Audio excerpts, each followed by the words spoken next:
में बड़ी खबर आपको बता दें कि बिहार विधानसभा चुनाव के नतीजों में अभी एनडीए को भारी बहुमत मिलती नजर आ रही है। एनडीए लगातार आगे है। ऐसे में अब हम बात करेंगे बिहार विधानसभा चुनाव के हॉट सीटों पर। तो इसी खबर पर ज्यादा अपडेट के साथ मेरे साथ मौजूद है मेरे सहयोगी नवेंदु।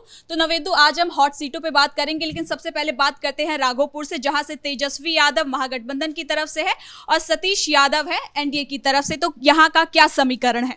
देखिए, पहले राउंड की काउंटिंग यहां पूरी हो चुकी है और तेजस्वी यादव के लिए एक बड़ा झटका है कि वो सिर्फ 800 वोटों से आगे चल रहे हैं।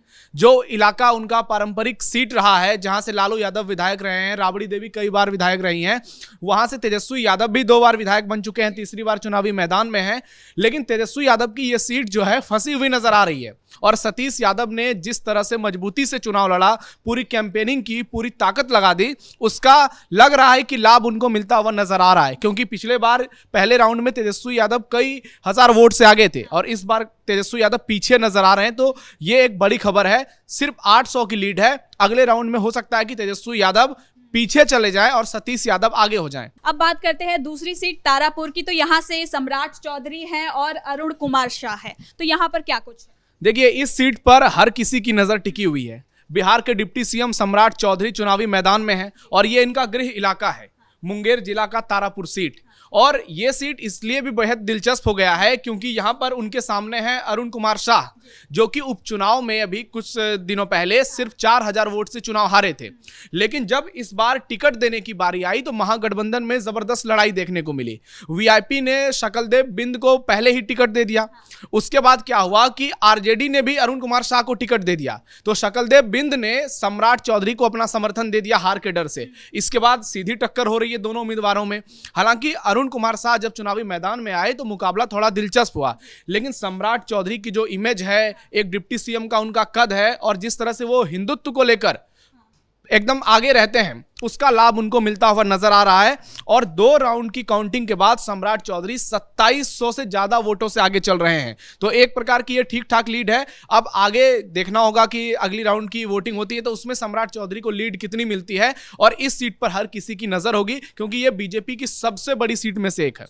मिलाकर इस सीट पर अभी सबकी नजर बनी हुई है। अब बात करते हैं लखीसराय की। तो यहाँ पे क्या कुछ समीकरण है? यहाँ पे भी डिप्टी सीएम है, तो यहाँ पे क्या कुछ बनता नजर आ रहा है? देखिए, यहाँ भी डिप्टी सीएम है और 2 इलाका जो है मुंगेर और लखीसराय एक दूसरे का पड़ोसी जिला है। और लखीसराय से विजय कुमार सिन्हा जो डिप्टी सीएम है वो चुनावी मैदान में है। जिस दिन वोटिंग हुई थी वहां क्या हुआ था वो हर किसी ने देखा। विजय सिन्हा की आरजेडी एमएलसी से झगड़ा तक हो गया था, उसके बाद बहुत बवाल हुआ था। लेकिन विजय सिन्हा के पक्ष में जो फैक्टर जाता हुआ नजर आ रहा है वो है वहां पर भूमिहार वोटों का समीकरण, जो लखीसराय में सबसे ज्यादा है और इसका लाभ उनको मिल रहा है। और 2 राउंड की काउंटिंग पूरी होने के बाद वो 800 वोटों से आगे चल रहे हैं और इस सीट को लेकर यह अनुमान लगाया जा रहा है कि विजय सिन्हा यहां से आराम से चुनाव जीत सकते हैं। कोई जबरदस्त कांटे की टक्कर नहीं है। दूसरी ओर महागठबंधन से अमरेश कुमार हैं, लेकिन मुंगेर और लखीसराय के इलाके में बीजेपी मजबूत है, जेडीयू मजबूत है। अनंत सिंह का भी एक प्रभाव है और ललन सिंह जो केंद्रीय मंत्री हैं जेडीयू कोटे से, उनका भी प्रभाव है और यहां से विजय सिन्हा आगे चल रहे हैं। मतलब यहां से विजय सिन्हा आगे चल रहे हैं। तो चलते हैं आगे की सीट पर। सिवान की बात करते हैं। तो सिवान में मंगल पांडे है एनडीए की तरफ से और महागठबंधन से हैं अवध बिहारी चौधरी। तो यहाँ पर क्या कुछ है? देखिए, ये सीट भी बहुत दिलचस्प सीट है क्योंकि यहाँ कांटे की टक्कर की बात शुरुआत से ही की जा रही थी। मंगल पांडे, बीजेपी ने इस बार इनको चुनावी मैदान में उतारा है। सिवान इनका गृह जिला है और बिहार सरकार में स्वास्थ्य मंत्री के पद पर हैं। और मंगल पांडे अक्सर चर्चाओं में रहते हैं, चाहे इनके काम हो, इनके बयान हो। बीजेपी के बड़े नेता हैं, पश्चिम बंगाल के प्रभारी भी हैं, हिमाचल प्रदेश के प्रभारी हैं। कई राज्यों में बीजेपी ने इनको चुनाव प्रभारी बताया। तो चुनाव तो ये लड़ रहे हैं बहुत दिनों बाद, लेकिन इनको चुनाव लड़ाने का बहुत अनुभव है। तो इसका लाभ मंगल पांडे को मिलता हुआ नजर आ रहा है। और 4 राउंड की वोटिंग गिनती कंप्लीट होने के बाद 4130 वोट से मंगल पांडे आगे चल रहे हैं। यानी लीड जो है अच्छी खासी हो चुकी है। अभी 15-20 राउंड की काउंटिंग बाकी है। कई सीटों पर 20 राउंड में काउंटिंग पूरी होगी, कई में 25 पर होगी और कई में 30 राउंड तक काउंटिंग जाएगी। तो यहां पर मंगल पांडे कंफर्टेबल नजर आ रहे हैं। कई एग्जिट पोल में इनको हराया भी जा रहा था, लेकिन अब जो लीड नजर आ रही है 4 राउंड की काउंटिंग के बाद, लग रहा है कि मंगल पांडे ये सीट आसानी से निकाल सकते हैं। मतलब यहाँ से भी एनडीए को बढ़त मिलती नजर आ रही है। अब बात करते हैं अलीनगर की, जहां से इस बार मैथिली ठाकुर को एनडीए ने उतारा है।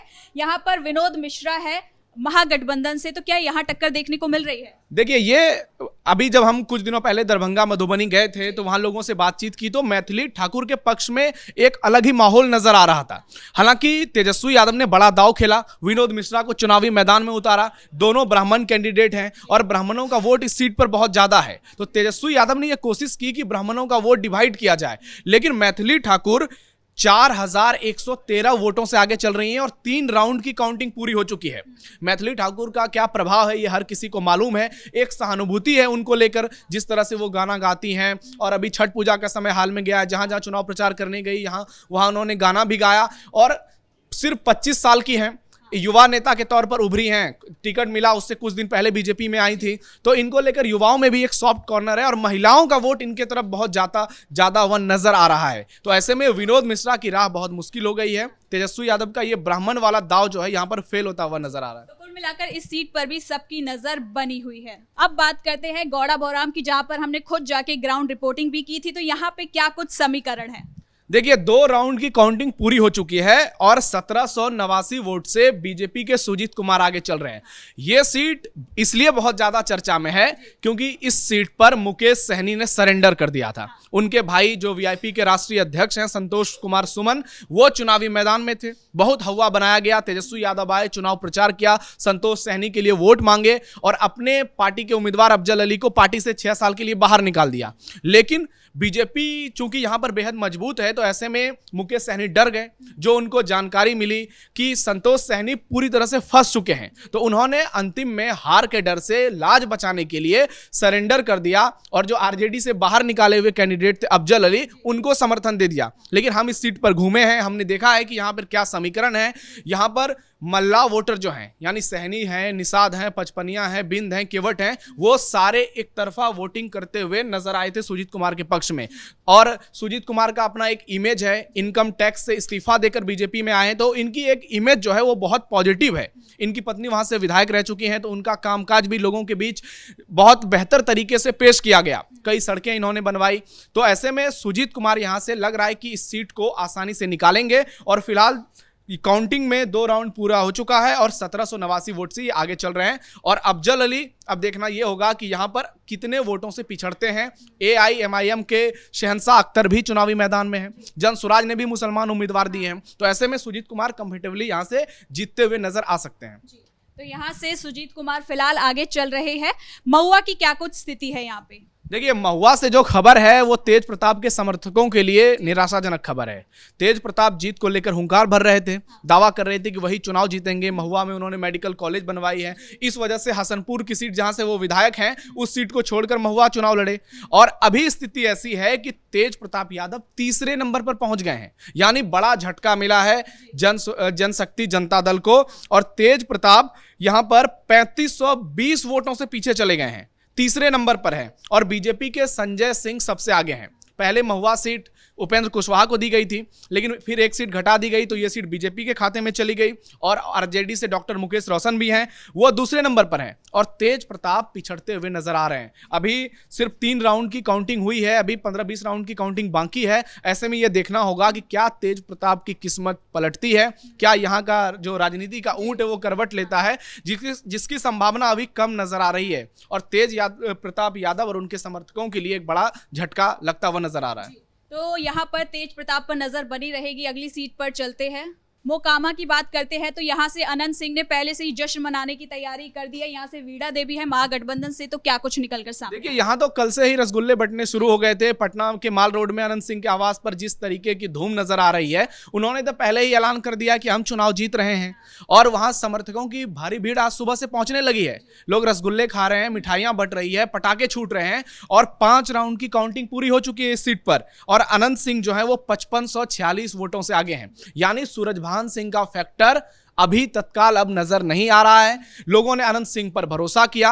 जो जन स्वराज के नेता हैं पीयूष प्रियदर्शी, वो तो कहीं नहीं नजर आ रहे हैं। और जो तमाम समीकरण वहां पर बने, दुलार चंद यादव की जान गई, उसके बाद जिस तरह से भूमिहार वोटों का पोलराइजेशन हुआ, क्योंकि यहां पर 30% से ज्यादा भूमिहार वोटर हैं। उसके बाद ईवीसी वोटरों का बहुत प्रभाव है। ऐसे में अनंत सिंह यहां पर बेहद मजबूत नजर आ रहे हैं। उनके चुनाव प्रचार की जिम्मेदारी केंद्रीय मंत्री ललन सिंह ने संभाली थी और ऐसा बिल्कुल भी नहीं लगा कि अनंत सिंह अगर जेल में हैं तो जेडीयू के लिए झटका हो सकता है। यानी जेल में रहते हुए अनंत सिंह चुनाव जीत रहे हैं। कई बार पहले भी ऐसा हो चुका है, 3-4 बार के वो विधायक हैं। उपचुनाव में उनकी पत्नी चुनाव जीती थी, लेकिन इस बार पत्नी के बदले खुद चुनावी मैदान में उतरे और सबसे पहले इनको सिंबल मिला था। और अनंत सिंह शुरुआत से ही जीत के दावे कर रहे हैं। अब देखना यह होगा कि जीत का जो मार्जिन होता है वो कितना होता है। और इस हॉट सीट पर अनंत सिंह बहुत आगे चल रहे हैं 5 राउंड की काउंटिंग के बाद। अनंत सिंह के जीत के दावे अब कहीं ना कहीं सच होते नजर आ रहे हैं। अब बात करते हैं सुपौल की, तो यहाँ पर क्या कुछ स्थिति है? देखिए, यहां से विजेंद्र यादव जो नीतीश सरकार में कद्दावर मंत्री हैं, नीतीश कुमार के सबसे भरोसेमंद नेताओं में से एक हैं और जेडीयू के सबसे बड़े यादव चेहरे हैं जो मजबूती से नीतीश कुमार के साथ शुरुआत से खड़े रहे हैं।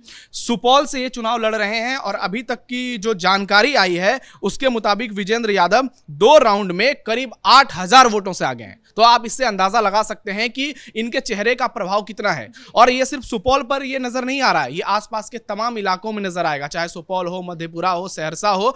विजेंद्र यादव का एक अलग प्रभाव है। नीतीश सरकार में मंत्री हैं, शायद आखिरी बार इस बार चुनाव लड़ रहे हैं और कंफर्टेबिलिटी ये बहुत आसानी से चुनाव जीतते हुए नजर आ रहे हैं। और 8000 की लीड कम लीड नहीं होती है, 8000 से तो कई सीटों पर फैसले हो जाते हैं। ऐसे में विजेंद्र यादव बहुत बेहतरीन तरीके से ये चुनाव जीतते हुए नजर आ रहे हैं और महागठबंधन ने यहाँ मिन्नतुल्लाह रहमानी को चुनावी मैदान में उतारा। और देखना ये होगा कि अब ये जो है कितने वोटों से चुनाव जीतते हैं।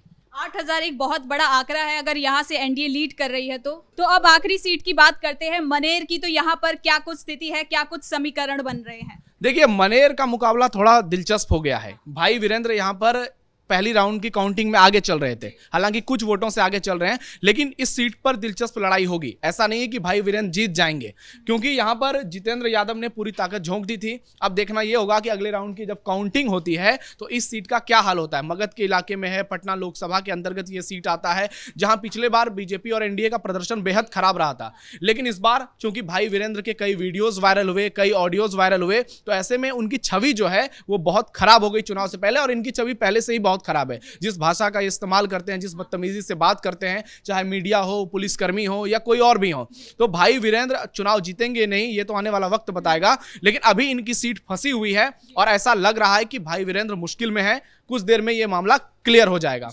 बहुत बहुत धन्यवाद नवेंदु आपका। तो कुल मिलाकर ये वो हॉट सीट थी जहां पर पार्टी के बड़े बड़े नेता यहां से उतारे गए हैं। ऐसे में सबकी नजर इन सीटों पर बनी है, लेकिन यहां से भी अभी कहीं ना कहीं एनडीए लीड करती नजर आ रही है। तो बिहार चुनाव ब्रेकिंग में फिलहाल इतना ही। तमाम अपडेट पर हमारी नजर बनी रहेगी। देखते रहिए कैपिटल टीवी।